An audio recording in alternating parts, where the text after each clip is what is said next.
Assalamualaikum warahmatullahi wabarakatuh. Kami dari kelompok 5 yang beranggotakan Rama Raja Sarifa, Gian Leo LD, Muhammad Fuad Ramadan, dan saya sendiri Muhammad Tafal Goizi ingin mempresentasikan mengenai akhlak pribadi.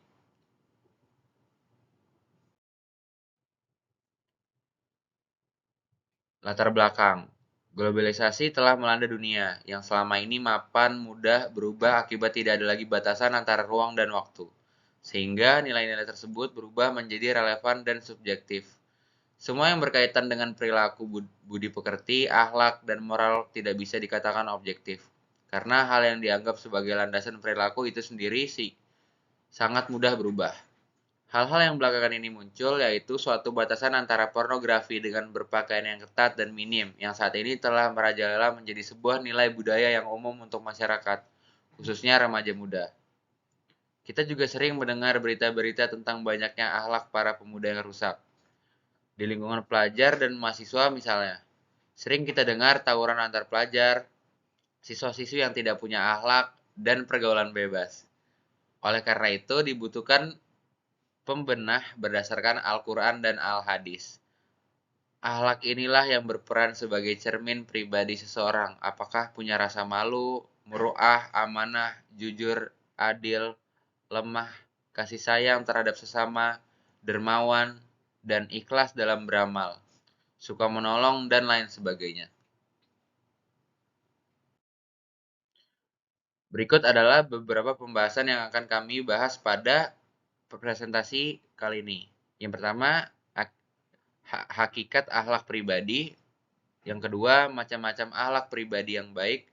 Dan ketiga, macam-macam akhlak pribadi yang buruk.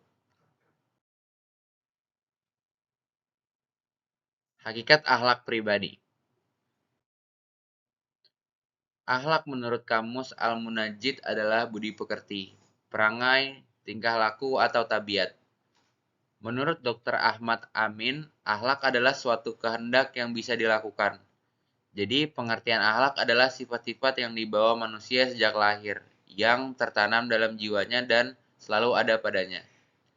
Akhlak pribadi terhadap diri sendiri meliputi kewajiban terhadap dirinya disertai dengan larangan merusak, membinasakan, dan menganiaya diri sendiri baik secara jasmani maupun secara rohani. Oke, yang kedua yaitu macam-macam akhlak pribadi yang baik. Yang pertama ada sidik. Sidik artinya benar atau jujur.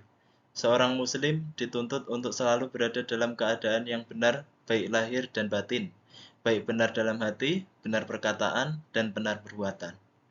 Kemudian yang kedua ada amanah. Amanah dalam pengertian sempit adalah memelihara titipan. Dalam pengertian luas yaitu menunaikan tugas-tugas yang diberikan oleh Allah ataupun manusia dengan baik. Kemudian yang ketiga istiqomah. Secara etimologi istiqomah berasal dari kata istaqoma yastaqimu yang berarti tegak lurus. Secara terminologi istiqomah adalah sikap teguh dalam mempertahankan keimanan dan keislaman. Yang keempat mujahadah. Mujahadah berasal dari kata jahada yang berarti mencurahkan segala kemampuan. Mujahadah adalah mencurahkan segala kemampuan untuk melepaskan diri dari segala sesuatu yang menghambat dalam melakukan pendekatan terhadap Allah Subhanahu wa taala. Kemudian yang kelima ada tawadhu, merendahkan diri atau tawadhu adalah sifat yang sangat terpuji di hadapan Allah Subhanahu wa taala dan juga di hadapan seluruh makhluknya. Orang yang tawadhu adalah orang yang menyadari bahwa semua kenikmatan yang didapatkannya bersumber dari Allah Subhanahu wa taala. Selanjutnya ada macam-macam akhlak pribadi yang buruk. Yang pertama ada kadzab. Kadzab artinya dusta atau bohong. Seorang muslim dilarang berbuat dusta atau berbohong kepada muslim lainnya. Yang kedua ada khianat. Sifat khianat merupakan sifat sejelek-sejeleknya yang dimiliki orang karena sifat. Khianat dapat membawa mudarat, kepada orang lain secara langsung. Kalau sifat ini telah berkembang ke dalam masyarakat, maka lama-kelamaan masyarakat itu akan hancur. Yang ketiga itu ada ingkar. Ingkar janji merupakan salah satu sifat orang munafik. Karena sifat ingkar janji menunjukkan sikap jiwa manusia yang lemah. Ingkar janji menyebabkan waktu terbuang sia-sia dan melahirkan angan-angan yang kosong. Yang keempat adalah fitnah. Pada dasarnya, tujuan dari memfitnah orang lain adalah untuk menjatuhkan nama atau menggagalkan usahanya. Oleh sebab itu, Allah memerintahkan kepada orang yang beriman sebelum mempercayai suatu berita hendaknya diadakan suatu penyelidikan terlebih dahulu.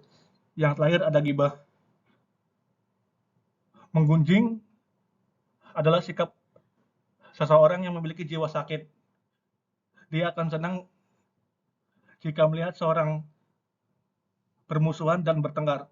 Allah memberikan perumpamaan orang-orang yang memiliki sifat gunjing dengan seseorang yang memakan bangkai saudara sendiri. Oke, cukup segitu aja presentasi dari kelompok kami. Kurang lebihnya mohon maaf. Assalamualaikum warahmatullahi wabarakatuh.